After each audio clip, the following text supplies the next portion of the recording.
예, 오늘 사도행전 11장 26절 펴시고, 예, 크리스천이라고 불리는 사람들입니다. 사도행전 11장 26절. 성경에서 이제 크리스천이란 말이 처음 불린, 크리스천이란 말이 처음 나온 곳이 어디냐면 안디옥입니다. 그래서 이제 크리스천은 예루살렘이 고향이 아니라 안디옥이 고향이다. 그런 말을 해요.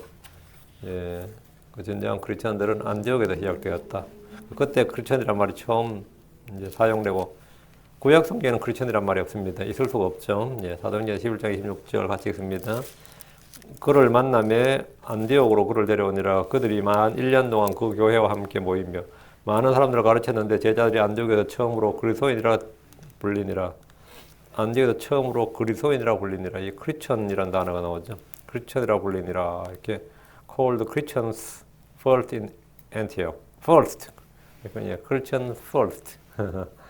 처음으로 크리스천이라 불리니라 했습니다. 예, 잠깐 기도하겠습니다. 이대적으로 건조하는 감사합니다. 하나님께서 은혜와 복을 주시고 주의 충만케 해주기 위해서 오늘 주의 말씀이 선포될 때 주의 기름 부으심 차 넘치게 하시고 또 성령의 조명이 있고 또 이 말씀을 믿음으로 잘 받고 또 들어서 마음에 간직하기를 간구합니다. 전능자 주 하나님께서 복을 주십시오. 주의 성기도 합니다. 아멘.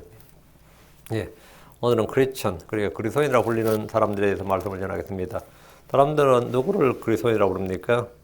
교회를 다니면 크리스천이냐, 교회를 다니는 사람이 크리스천이냐, 또 예수를 믿는 사람들을 크리스천이냐. 근데 사람은 그렇게 부르죠. 이제 기독교인 또는 크리스천 이래 부르는데 오늘 우리가 사는 이곳 미국이나 한국에서 그리스도인이라고 칭호는 그냥 다양한 종교 중에서 이 기독교를 믿는 사람 또는 교회에 다니는 사람 뭐 이런 걸 지칭하는 분류법 중에 하나에 불과합니다. 많이들이 자신을 당당히 그리스도인이라고 선포하고 자랑합니다. 독실한 그리스도인 이런 말을 하는 애들도 있습니다. 그리스도인이란 말이 그리 영예로운 이름도 아니지만 그리 모욕적인 이름도 아닌 지금 현재는 그런 상태. 하지만 처음 복음이 전해지던 시대에 이 성경에 나오는 이 크리스천이라는 이름은 지금 우리가 부르는 이름과 상당히 달랐습니다. 이 크리스천 할 때 유대사에서 크리스천이라고 불리는 것은 유대사에서 이 크리스천이라고 불리는 것은 그 사회에서 추례당한 것을 말합니다. 시민권을 박탈당하고 쫓겨나고 완전히 매장당하는 것을 의미했습니다. 채찍질을 당하거나 감옥에 갇히거나 죽임을 당할 수 있었습니다. 그래서 유대인들 중에서도 예수를 믿으면서 그 사실을 고백하지 않고 숨겼습니다. 예수 믿는다. 나 예수 믿는다. 나 크리스천이다. 이 말은 그 사회적으로는 그 신분상의 불이익, 재산상의 불이익, 신체상의 불이익까지 각오해야 됐습니다. 요한복음 9장 22절에 그의 부모가 이렇게 말한 것은 이미 유대인들이 누구든지 예수님을 그리스도라 시인하는 자는 해당에서 내 쫓기로 결의하였으므로 그들을 두려워했습니다. 누구든지 예수를 그리스도로 시인하면 예수님을 그리스도다. 예수님을 그리스도로 시인하는 사람들이 크리스천인데 예수님을 그리스도인이라고 시인하면 그리스도로 시인하는 자는 해당에서 내쫓는다 이거예요. 그렇게 두려워하죠 당연히. 요한복음 12장 42절에 그럼에도 불구하고 우두머리 지지자들 중에서도 그분을 믿는 자가 바리새인들로 인하여 그분을 시인하지 못하였으니 이는 회당에서 쫓겨날까 염려함이요. 여기 보면 그분을 시인하지 못하였으니 당시 유대사에서 예수를 주요 그리스도라고 믿고 시인한 자들에게 얼마나 가혹했는지 쉽게 짐작할 수 있습니다. 유대사에서 예수를 주요 그리스도로 고백한다는 것은 사회적인 모든 권리와 지위를 포기해야 된다는 뜻입니다. 초대교회 때 유대에서나 로마에서 크리스천이라고 불린 것은 한국이 그 6.25 전쟁 때, 6.25 전쟁이 끝난 후에 한국 사회에서 빨갱이라고 불리는 거죠. 빨갱이라고 불리는 것이나 광복절 후에 광복이 됐는데 그 후에 친일파라 불리는 것이나 이런 것보다 더 끔찍한 일입니다. 요즘 한국 사회에서 일베라 불리는 것보다 훨씬 더 아무것도 아닌지 모르죠. 나치 시대에 독일에서 유대인이라 불리는 것이나 중세 캐톨릭 사회에서 만이라 불리는 것만큼이나 그 당시 사람들 사이에 크리스천이라 불린다는 것은 위험한 일이었습니다. 지금도 아랍 사회에서 또는 중국에서 북한에서 어떤 사람이 공개적으로 이 크리스천이라 불리는 것은 이 범법자, 범죄자, 불법자, 죄인, 이게 동의어입니다. 이 말은 뭐냐? 죽여도 무방하다. 지금 죽어도 싸다. 죽어도 마땅하다. 이런 뜻으로 통용이 되고 있습니다. 지금 현 이 시대에도. 그럼 언제부터 크리스천이라는 이름이 불리기 시작했습니까? 사도 바울이 안디옥에서 복음을 전하여서 믿는 무리들이 성경을 배우면서 그리스도인이라 불리는 무리들이 생겼습니다. 특이한 것은 크리스천이라는 이름이 예루살렘이 아니라 시리아 안디옥에서 처음 사용되었다는 점입니다. 지금 사도행전 11장 26절에 그를 만남에 바나바가 바울을 만나서 안디옥으로 데려와 그들이 1년 동안 그 교회와 함께 모임을 가지며 많은 사람들을 가르치더니 제자들이 안디옥에서 처음으로 그리스도인이라 일컬음을 받게 되었더라. 크리스천들은 그냥 단순한 사람들이 아니라 제자들이 1년을 배워서 제자가 된 자들, 제자들이 안디옥에서 처음으로 그리스도인이라 불리었더라. 제자들이. 그리스도인이라는 칭호가 단지 신자라는 의미, 단지 교회에 참여한다는 의미가 아니라 제자들에게 붙여진 1년간 성경을 배운, 성경을 본격적으로 공부하고 제대로 배운 사람들, 제자들에게 붙여진 칭호입니다. 사람들이 예수를 주요 그리스도로 믿을 뿐 아니라 말씀을 꾸준히 배우고 배운 말씀대로 주님을 따르는 제자들을 걸어서 크리스천이라 불렀습니다. 교회에 출석하고 등록하고 세례받고 학습받고 종로에서 학습받고 세례받고 등록교인 됐다. 그럼 교인 그러죠. 교인, 교우 그럽니다. 그러나 그것이 크리스천이라는 의미는 아닙니다. 그렇다면 성경이 말하는 크리스천이란 무엇냐? 오늘 우리가 이걸 좀 살펴볼 겁니다. 성경이 말하는 이 크리스천이라는 의미가 무엇이냐? 첫째, 크리스천이란 하나님의 왕국에 속한 자, 하나님의 가족이 된 자들을 말합니다. 크리스천이란 그리스도의 왕국의 동참자, 하나님의 왕국의 시민이라는 뜻입니다. 속인주의를 택하는 나라들은 내가 태어난 지역이 어디더라도 부모가 시민권자이면 자동으로 그 부모의 국적을 부여해 줍니다. 한국 같은 나라입니다.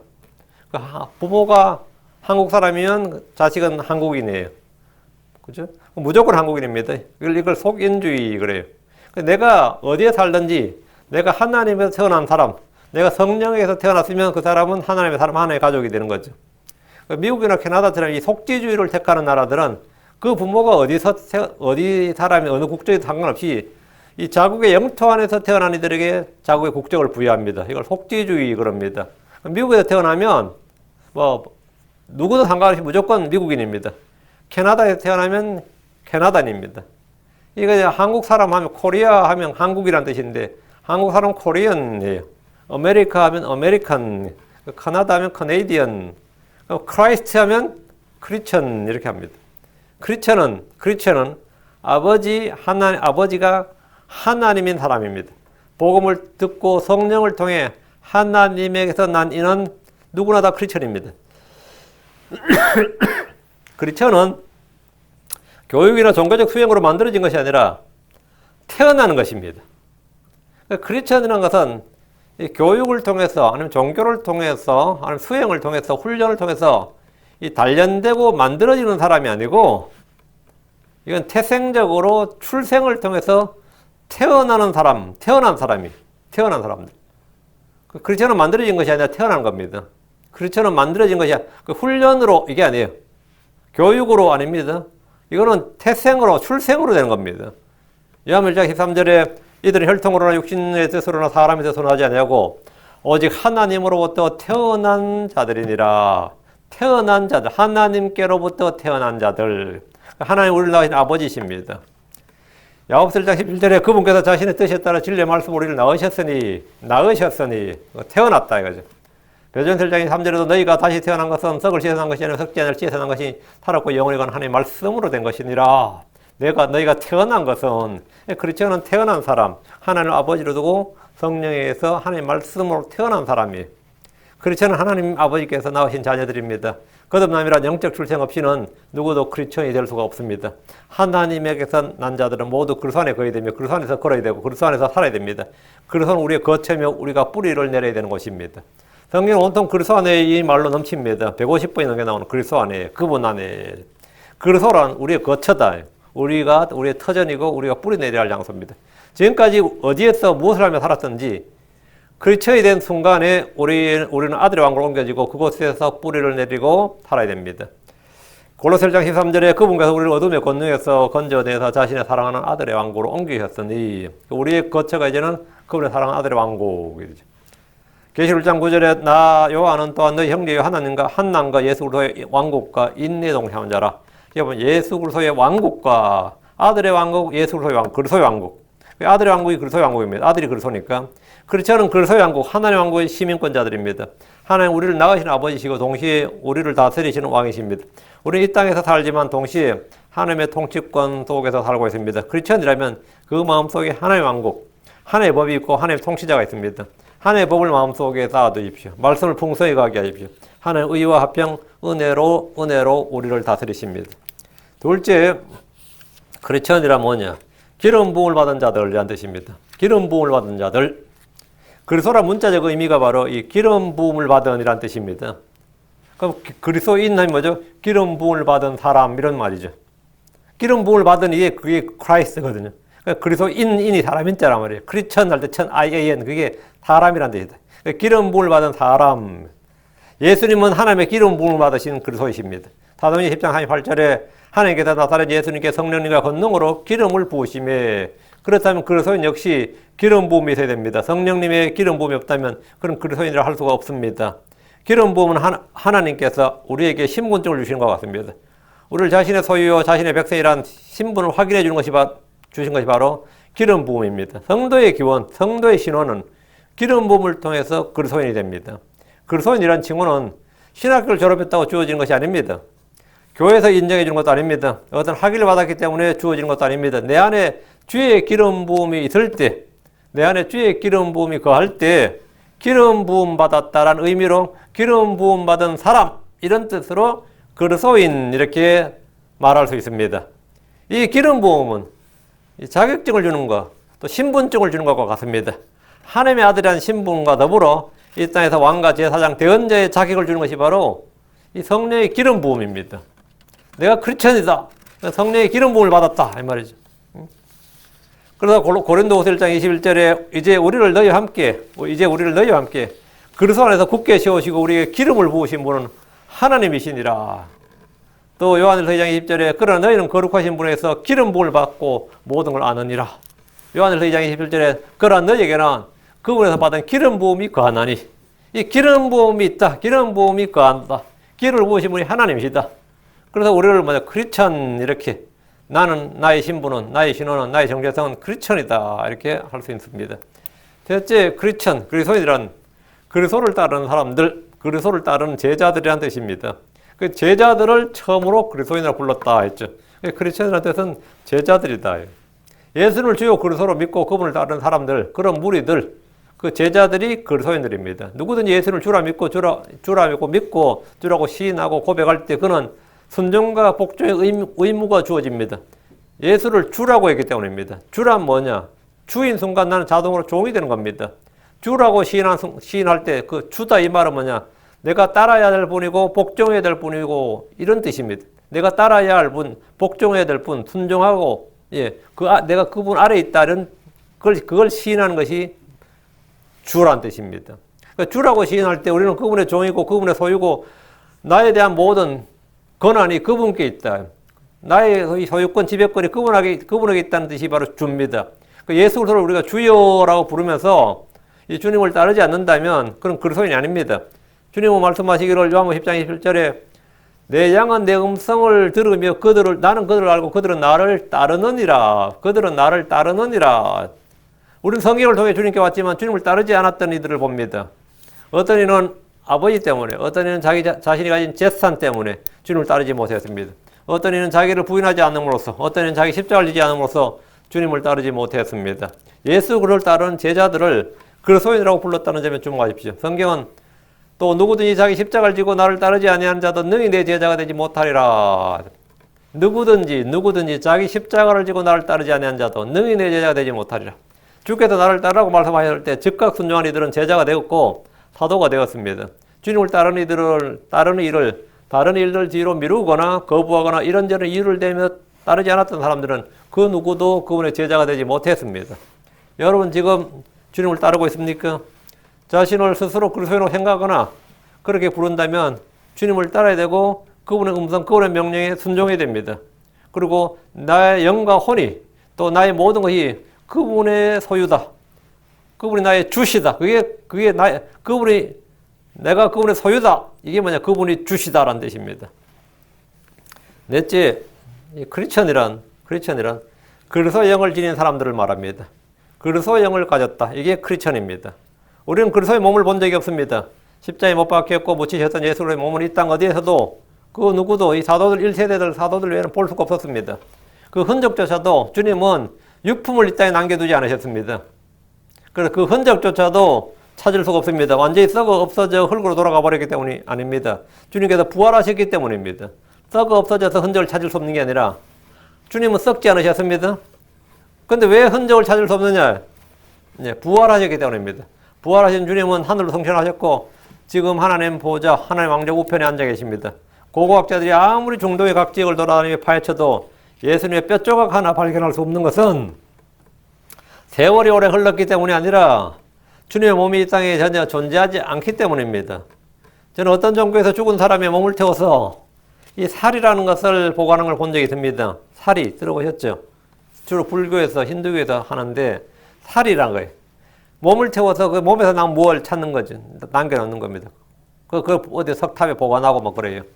그런데 예수님은 자신의 몸에 관한 한 머리카락 하나도 이 땅에 남겨두지 않으셨습니다. 부활하신 주님은 하늘로 들림을 받으셨고 자신의 영을 성도들 속에 보내셨습니다. 그래서 영을 받아 그 영을 소유한 이들, 그 영을 따라 사는 이들이 그리스도인입니다.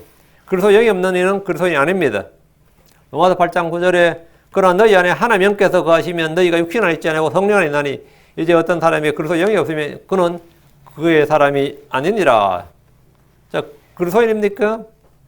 이 질문에는 당신 속에 하나님 영, 즉 그리스도 영께서 거하고 계신가를 묻는 겁니다.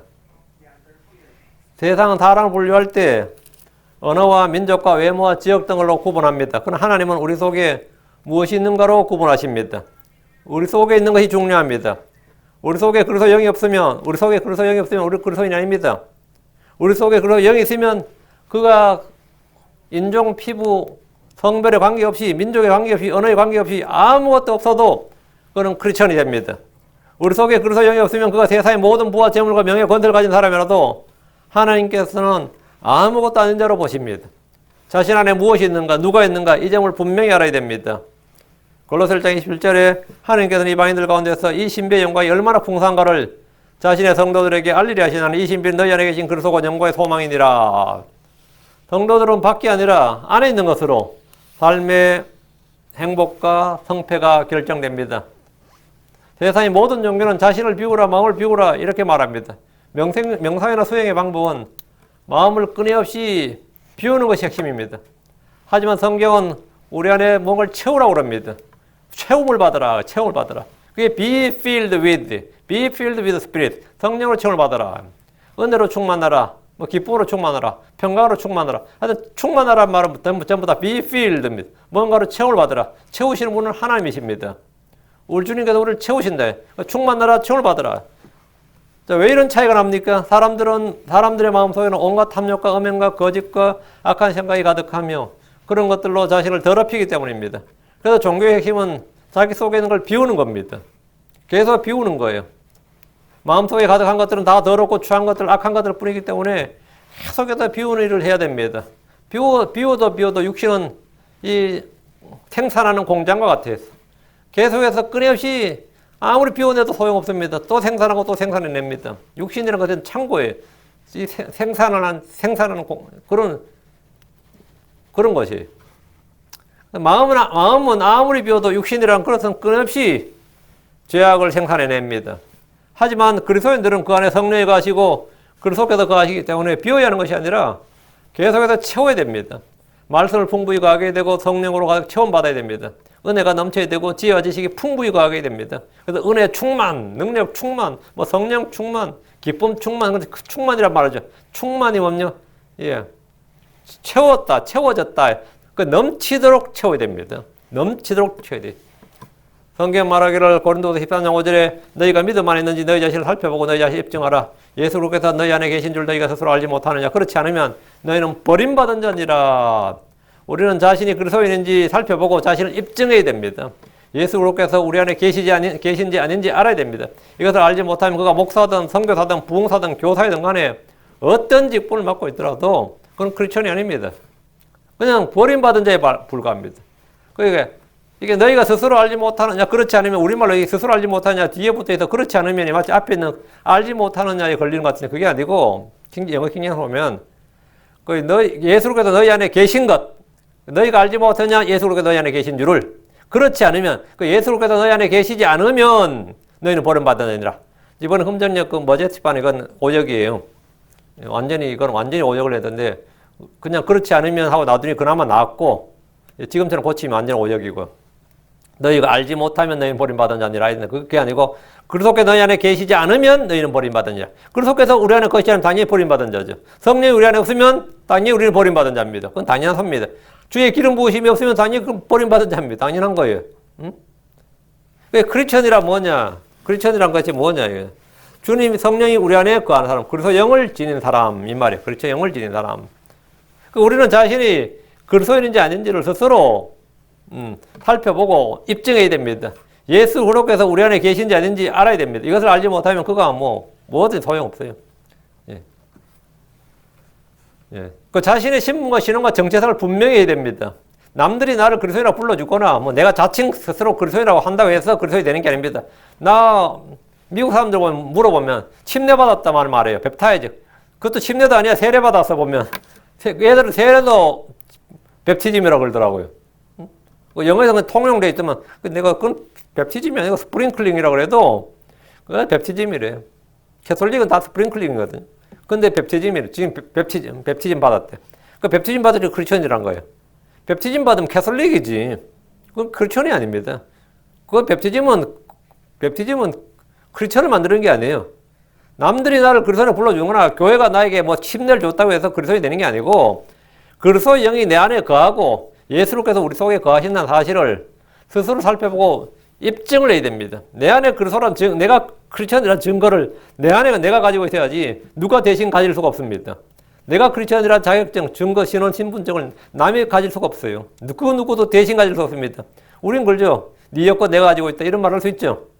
자식들 여권 부모가 가지고 있거나 자식들 소셜 시큐리티 카드 내가 보관하고 있을 수 있지만 크리스천이라는 증거는 가족이 대신 가질 수가 없습니다. 성도들의 그 크리스천이라는 증서를 목사가 대신 가질 수가 없어요. 네 거 나한테 있다 이런 말 할 수 없다고. 오직 그 사람만의 자신이 그리스도인이란 자신 성령의 인침, 성령의 봉인을 받은 증거가 있다고. 내 안에 그 증거가 있다고. 내가 아니면 누구도 알 수 없어요. 예. 다섯째, 그리스도인이란 그리스도와 연합한 사람들입니다. 그리스도와 연합한 사람들이. 그리스도인이란 예수 그리스도의 지체입니다. 이는 생명의 유기적 관계고 분리가 불가능한 관계입니다. 동양 종교의 대부분이 무라일체니 무의자연을 최고의 경지로 생각합니다. 그들은 자연 속에 내가 동화되고 하나가 되는 것 또는 자신이 추구하는 사상이나 철학이나 개념 속에 그 자신이 일체가 되는 것을 엄청난 것으로 신의 경지에 도달한 것처럼 그렇게 말하고 주장합니다. 자신의 자연의 일부가 되거나 자연이 자신 속에 완전히 들어와서 피하의 구분이 없어지는 것 등을 대단한 경지에 도달한 것처럼 생각하지만 그건 정신병의 일종입니다. 그건 치료를 받아야 되는 것이지 어떤 경지에 도달한 게 아니에요. 그건 정신병의 일종입니다. 내가 바위다, 내가 나무다. 그게 대단한 경지가인 게 아니고 그건 미쳐버린 겁니다. 지금 미쳐버린 거예요. 자신이 그렇게 된 걸. 그에 비하면 기독교는 수준이 한참 낮다 이런 말도 합니다. 이는 참으로 어이가 없는 말입니다. 그리스도인이란 그 수준이 아무리 낮아도 이 대자연을 만드신 창조주 하나님과 하나가 되는 겁니다. 자연과 연합이 되는 게 아니고 자연과 연합이 돼서 하나가 되는 게 아니고 그리스도와 하나가 되는 사람들. 예수 그리스도 그 자연을 만드신 하늘과 땅을 만드신 그 하나님이신 그리스도와 하나가 된 사람들이 그리스도인입니다. 내가 그리스도 안에 있고 그리스도께서 내 안에 거하고 있는 사람들이 그리스도인입니다. 주님은 성도들에게 자연과 하나 되라고 말씀하지 않으셨습니다. 주님은 성도들에게 어떤 누구에도 자연과 하나 되라 그런 건 있을 수가 없습니다. 주님은 내 안에 거하라 나도 너희 안에 거하리라 이렇게 말씀하셨습니다. 이 얼마나 놀라운 말씀입니까? 생명의 연합과 합일, 일치 등 무슨 용어를 사용해도 이보다 더 수준 높은 경지는 존재할 수 없습니다. 그리스도 안에서 그리스도와 하나가 된다. 그리스도인이란 그리스도와 하나 된 사람, 그리스도와 하나 된 사람, 그리스도와 연합한 사람, 그리스도와 나무와 가지, 뿌리와 가지가 또 몸과 지체 이런 관계된 사람, 그게 바로 그리스도인, 크리스천입니다. 여섯째, 그리스도인이란 그리스도의 마음을 지닌 사람들입니다. 아까 그리스도의 영을 지닌 사람인데 그리스도의 마음을 지닌 사람들이, 그리스도의 생각을 지닌 사람. 예수를 믿을 때 우리는 몸에 어떤 변화를 갖는 것이 아닙니다. 몸은 믿기 전이나 지금이나 별 차이가 없습니다. 그러나 생각은 변화를 받습니다. 크리스천이 되면 그리스도의 마음을 갖게 됩니다. The mind of Christ를 갖게 된다고요. 주의 생각.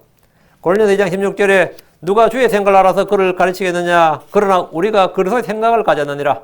We have the mind of Christ. 이게 성경 말씀이에요. We have the mind of Christ. 우리는 그리스도의 마인드를 가졌느니라. 크리스천의 마인드. 또 성경적 비블리컬 마인드 그러죠. 크리스천의 마인드는 그리스도와 같은 마인드입니다. 그리스도 안에 있던 생각, 그리스도 안에 있던 마음, the mind which is in the Christ.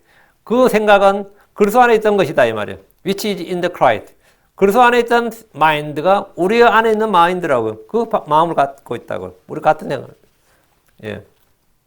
이 법률가들은 뭐든지 법률적으로 사고를 합니다. 그건 당연한 겁니다. 회계사들이나 세무사들은 언제 뭐든지 숫자로 생각을 해요. 그것도 당연한 거예요. 화가들은 뭐든지 미적 감각으로 미술 걸로 생각하고 사진작가들은 뭐든지 앵글 속으로 집어넣어요. 그런 사람들이 또 성공을 하고 또 대가, 마스터, 대가가 되는 거죠. 그럼 크리스천들은 뭐든지 뭘로 생각해야 되겠어요? 뭐든지 그 기준이. 이 사업하는 사람들은 뭐든지 돈으로 경제성으로 생각하죠. 뭐든지 돈이 되느냐 안 되느냐, 이익이 되느냐 안 되느냐. 그렇게 생각하는 게 정상입니다. 그 경제관념이 없는 사람, 그 관념이 없다. 그 관념이 뭐냐면 마인드예요.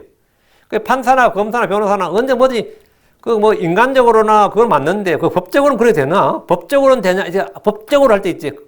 그 항상 그렇게 생각해요. 그리고 논리적으로, 법적으로, 그 법적인 사고방식, 우리가 사고방식 또는 관념, 관점 이런 말을 쓰는데 그걸 뭐냐면 영어로 마인드입니다. 그걸 리걸 마인드라 그래요.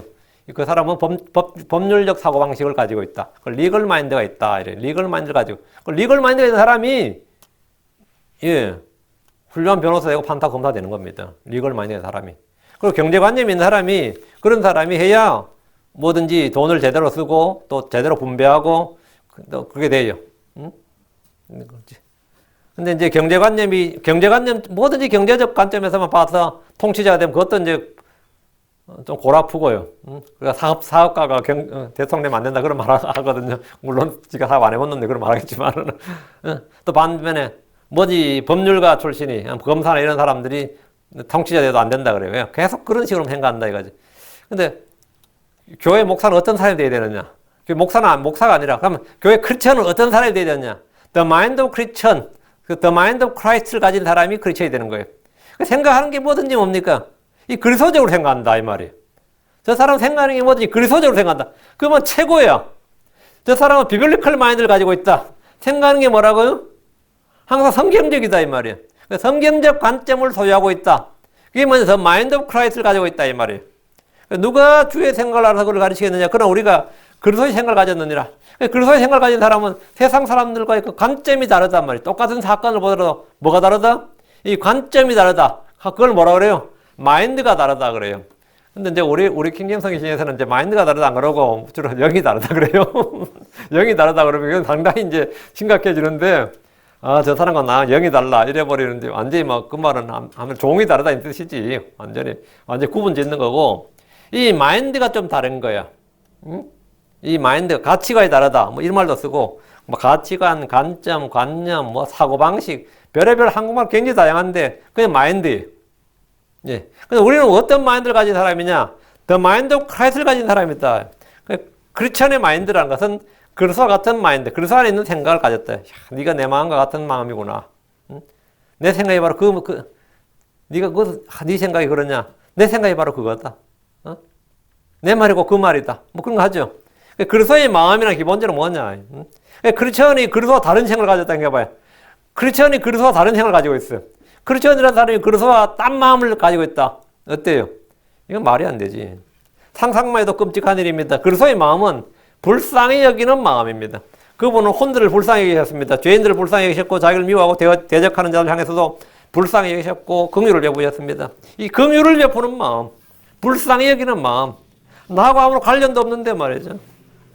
주께서는 병자들을 불쌍히 여기셨습니다. 줄인 자들, 지친 자들, 가난한 자들, 죽은 자들을 불쌍히 여기셨습니다. 주께서는 빚진 자들을 불쌍히 여기셨습니다. 마태복음 18장 27절에 그 종의 주인이 불쌍히 여기는 마음을 가지고 그를 풀어주며 그에게 그 빚을 용서해 주니라. 불쌍히 여기는 마음을 가지고 주님은 목자 없는 양 같은 무리들을 보시고 불쌍히 여기셨습니다. 내가 무리를 불쌍히 여기노라. 이게 주님의 마음이에요. 주님 목자 없는 양 같은 무리들을 불쌍히 여겼다. 마귀 들린 자를 보실 때 뭐 끔찍했다거나 놀랐다거나 뭐 그게 아니에요. 한심하게 여기신 것도 아니고 불쌍히 여겼습니다. 주께서 돌아온 탕자를 보실 때 혀를 차면서 그렇게 한 게 아니라 그를 보고 불쌍히 여기셨습니다. 길에서 강도당한 사람을 보실 때 주님은 그를 불쌍히 여기셨습니다. 성경 말하기를 로마서 9장 15절에 그분께서 모세에게 이르시되 내가 긍휼을 베풀 자에게 긍휼을 베풀고 내가 불쌍히 여길 자를 불쌍히 여기리라 하시니라. 이것이 그리스도의 마음입니다. 그리스도의 마음을 보면 성도들은 서로를 불쌍히 여깁니다. 베드로 3장 8절에 끝으로 너희는 다 한 마음이 되어 서로를 동정하며 형제로 사랑하고 불쌍히 여기며 예의 바르게 행하라. 여러분, 너희가 다 한 마음이 되어 이 한 마음이 무슨 마음이에요? The mind of Christ가 그리스도의 마음을 품어서 이 말이에요. 그리스도의 마음으로 하나가 돼야지 자기들의 이익이나 목표를 통해서 우린 비전이 같다 하면서 한 마음이 되고 말이에요. 이게 전부 다 나를 따르라 하면서 나와 같은 한 마음이 돼야 된다 하면서 지금 우리 나와 같은 마음이 된다. 이게 아니고 모든 성도는 다 그리스도의 마음, 이 마음을 가져야 된다고. 이걸로 한 마음이 되라고. 예. 그 서로를 형제로서 사랑하고 불쌍히 여기며 예의 바르게 행하고 이게 뭐냐? 성경이 말한 한 마음이에요. 우리 주께서는 무지한 자들과 길에서 벗어난 자들을 향해서도 그들도 불쌍히 여기셨습니다. 히브리서 5장 2절에 그가 무지한 자들과 길에서 벗어난 자들을 불쌍히 여길 수 있으면 그 자신도 연약함에 쌓였기 때문이니라. 그리스도의 마음은 자기를 부인하고 자기를 낮추는 겸손입니다. 빌립보서 2장 5절에 너희 안에 이 생각을 품을지니 그것은 그리스도 예수님한테 있던 생각이라. 그리스도 예수님한테 있던 생각이면 이게 let this mind be in you 할 때 this mind. 그래서 예수님한테 있던 생각, 자기를 낮추어 종의 형체를 입고 이게 뭐냐? 겸손이죠. 주 예수님은 자기를 낮추셨습니다. 그분은 마음이 뭐냐고 겸손하셨습니다. 이게 뭐냐? 그리스도의 마음이에요. 모든 크리스천들은 자기를 아무것도 아닌 것을 알고 자기를 낮추고 자기를 부인하고 이런 마음. 이 그리스도가 전부지 난 아무것도 아니다. 이런 마음을 품으라고요. 이게 무슨 마음이냐? 예. 성경에서 말하는 한 마음. 그리스도의 마음. 이 마음을 품은 사람이 크리스천이다고요. 일곱째, 그리스도인이란 그리스도의 형상을 지닌 사람들입니다. 그리스도의 형상을 지닌 사람들. 하나님 자신의 형상을 따라 자신의 모습대로 사람을 지으셨습니다. 창세기 1장 27절에 이처럼 하나님께서 자신의 형상으로 사람을 창조하시되 하나님의 형상으로 그를 창조하시고 그들을 남성과 여성으로 창조하시니라. 그러나 아담은 자신의 형상과 자신의 모양대로 아들을 낳았습니다. 창세기 5장 3절에 아담이 130년을 살며 자기 모양대로 자기 형상에 따라 아들을 낳아 그 이름을 셋이라 했더라. 물론 사람의 외양은 그대로입니다. 그러나 아담은 죄로 인해 많은 걸 잃어버렸습니다. 그는 더 이상 영광과 존귀로 관을 쓰고 기름 부음을 받은 왕이 아니라 죄의 종, 부패의 종, 사마의 종, 정욕의 종, 마귀의 종이 되었습니다. 그는 이제 통치자가 아니라 종이 되어버렸다고요. 그는 하나님이 지금 모든 걸 지배하는 통치자에서 속박의 종이 되어버린 겁니다. 그럼 이 땅에서 하나님 형상을 그대로 지닌 사람은 더 이상 존재하지 않는 겁니까? 있습니다. 한 명 있어요. 한 명. 예수 그리스도입니다. 그분이 하나님의 인격의 정확한 형상입니다. 그분은 하나님의 영광의 광채십니다. 골로새 1장 15절에 그분께서는 보이지 아니하는 하나님 형상이시요 모든 창조물의 처음 난 자이시니 예수는 보이지 않는 하나님의 형상입니다.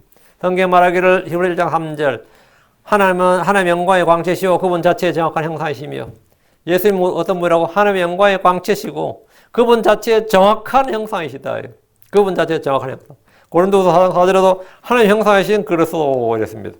크리스천이란 하나님의 아들의 형상과 같은 모습이 되는 사람입니다.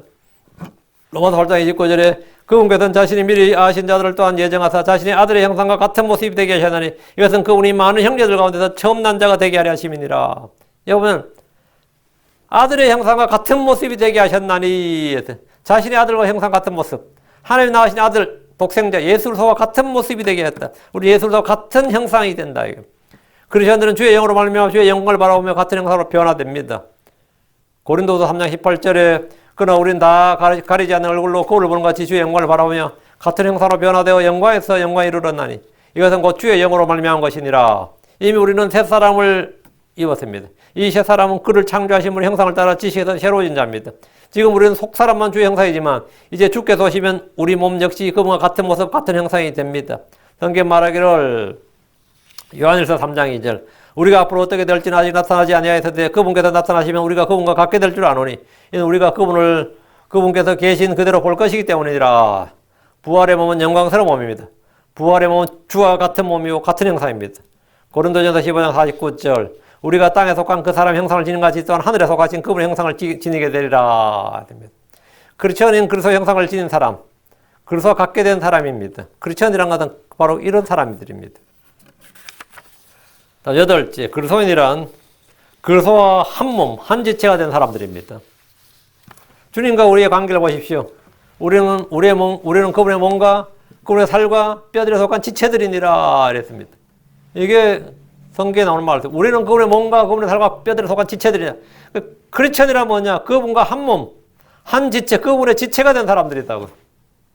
고린도서 12장 27절에 이제 너희는 그리스도의 몸이요 개별적으로 다 지체니라.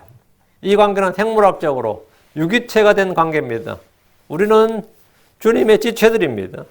몸의 지체는 다 머리로부터 영양과 힘을 공급받습니다. 모든 지체는 다 골고루 보살핌을 받습니다. 모든 지체는 한 몸으로 이루어지만 따로 떨어져 독립적으로 존재할 수 없습니다. 지체가 상하거나 다치거나 못 쓰게 되면 몸은 완전하지 못하게 됩니다. 우리가 주님의 몸과 살과 뼈의 지체들이라면 우리는 절대 안전합니다. 몸의 지체가 자라나는 것은 노력하고 애쓰고 어떤 행위를 통해서가 아니라 머리로부터 공급을 받음으로써입니다. 성도의 영적 성장은 행위와 수고와 노력을 통해서 이루어지는 것이 아니라 주 안에서 지체란 사실을 믿고 그 사실 위에 안식할 때 자연스럽게 되는 겁니다. 주님의 공급하심으로, 영의 공급으로 된다. 머리로부터 힘과 영양을 공급받는다고. 그래서 뼈와 힘줄이 전부 다 연결되어 있단 말이죠. 주님 말씀하시기를 나는 포도나무에 너희는 가지니라. 가지가 어떻게 열매를 맺습니까? 포도나무에 붙어있기만 하면 됩니다. 포도나무에서 나온 진액과 수액과 영양을 받아서 열매를 맺습니다. 꽃을 피웁니다. 믿음으로 구원받은 성도들이 행위를 통해서 완전해지려고 한다면 그는 거듭에서 실패를 맛보게 될 겁니다. 성령의 열매를 맺는 것은 육신의 행위로 되는 것이 아니라 믿음으로 되는 겁니다. 우리는 가지가 되려고 기도하고 노력해야 되는 것이 아니라 이미 가지가 되었음을 알고 믿으면 열매는 자연스럽게 맺힙니다. 내가 이 가지란 이를 믿으면 열매가 맺혀요. 믿으면 열매가 맺힙니다. 자연스럽게 맺힙니다. 성도는 이제 그리스도 안에 거하는 것만으로 열매를 맺습니다. 그리스도인이란 그리스도의 지체요, 그리스도의 가지로 연합된 자들입니다. 우리는 기독교란 종교 조직에 몸담은 사람들이 아니라 우리 주 예수님과 이념과 사상과 종교적 어떤 가치관으로 일치된 게 아닙니다. 이데올로기로 합쳐진 사람들이 아니다. 우리는 종교적 교리로 합쳐진 사람이 아니에요. 우리는 예수 그리스도와 뭐냐? 우리 생명으로 연합된 사람들이다. 우리는 그리스도 예수란 분의 가지, 그분의 지체로 접붙여진 사람들입니다. 그리스도인이란 성경적 의미를 분명히 알고 믿어도 우리의 삶은 놀라운 변화를 경험하게 됩니다.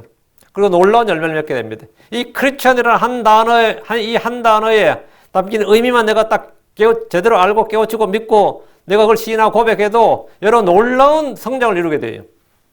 I'm a Christian.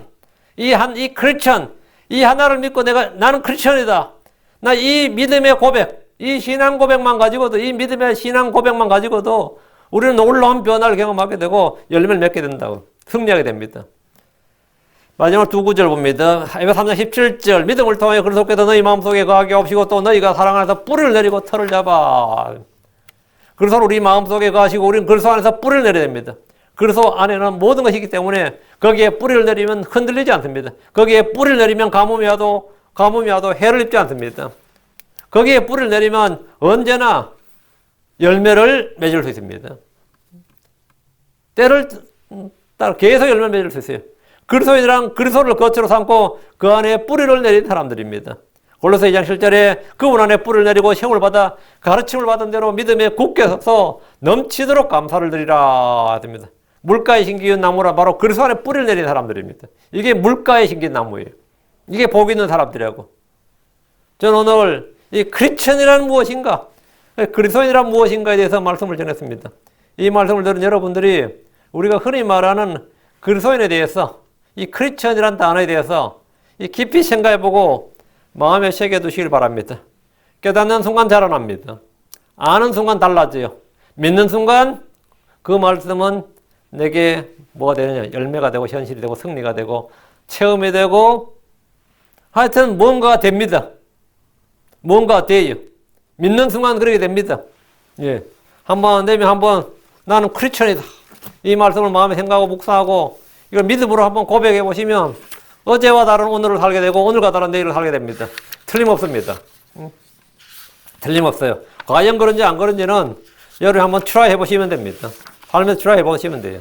오늘 내가 크리스천이 무엇인가 한 8가지 정도로 정리해서 말씀드렸는데, 물론 뭐 계속 뭐 다른 특징을 더 하자면 얼마든지 더 할 수 있겠지만, 이제 이 기본적으로 이 특징적인 성경적인 특징을 이제 8가지를 정언했습니다. 이 말씀을 여러분이 좀 마음에 잘 간직하시고, 이 크리스천이란 단어, 나는 그리스도인인가? 내가 그리스도인이라면 나는 어떤 사람인가?